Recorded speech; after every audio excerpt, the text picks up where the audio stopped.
Hot भाभी देवर कहानी में पढ़े कि मैं भाभी के साथ फ्लैट में रहता था। भाभी को बेटा हुआ तो उनकी चूचियों में काफी ज्यादा दूध आता था। इसके बाद क्या हुआ?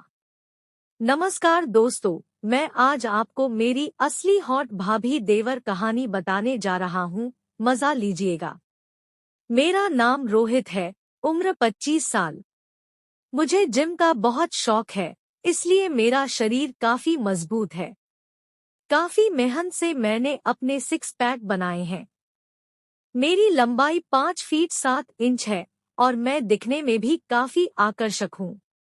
इसलिए मेरी सोसाइटी की भाभियों और लड़कियों में मेरी चर्चा बनी रहती है। मैं असल में पुणे के एक गांव का रहने वाला हूँ। मेरे परिवार में मैं, भाई भाभी और माम पिताजी है। मेरे भाई की शादी 2 साल पहले हुई थी और वो पुणे में ही एक सॉफ्टवेयर कंपनी में काम करते हैं। भाभी हाउसवाइफ है। वो घर में ही रहती है। उन्हें एक बच्चा है जो अभी 9 महीने का हुआ है। भाभी दुधारू है और वो अपने बच्चे को दूध पिलाती है। मैं भी 1.5 साल पहले सरकारी नौकरी में लग गया था, इसलिए हमने पुणे में फ्लैट लेने की सोची। काफी देखने के बाद हम सभी ने एक फ्लैट ले लिया।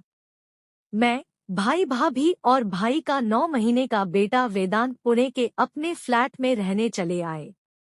यहाँ शिफ्ट होने के बाद मेरी भाभी की कई सहेलियां बन गई थी जो फ्लैट पर आती जाती रहती थी। उनमें से एक बंगालन भाभी थी जिनकी हमेशा मुझ पर नजर गड़ी रहती थी। मेरी दिनचर्या कुछ ऐसी थी। सुबह 4 बजे उठना, फिर सबसे पहले घर पर ही योग करना और दौड़ लगाने निकल जाना। सुबह की सैर के बाद घर पर 5:30 बजे तक आ जाता हूँ। फिर बाकी के सारे काम करने के बाद नहाना। नहाते समय मेरी आदत है, मैं नंगा होकर नहाता हूँ।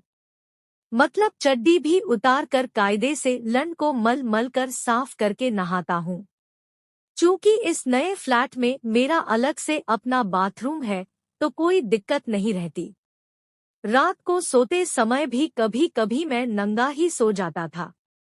उधर भाभी सुबह 6:30 बजे उठती है और भाई तो आराम से 9 बजे तक उठते हैं।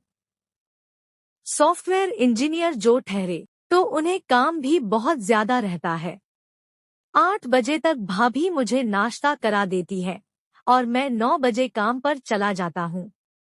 भाई अपने ऑफिस 11 बजे तक निकल जाते हैं।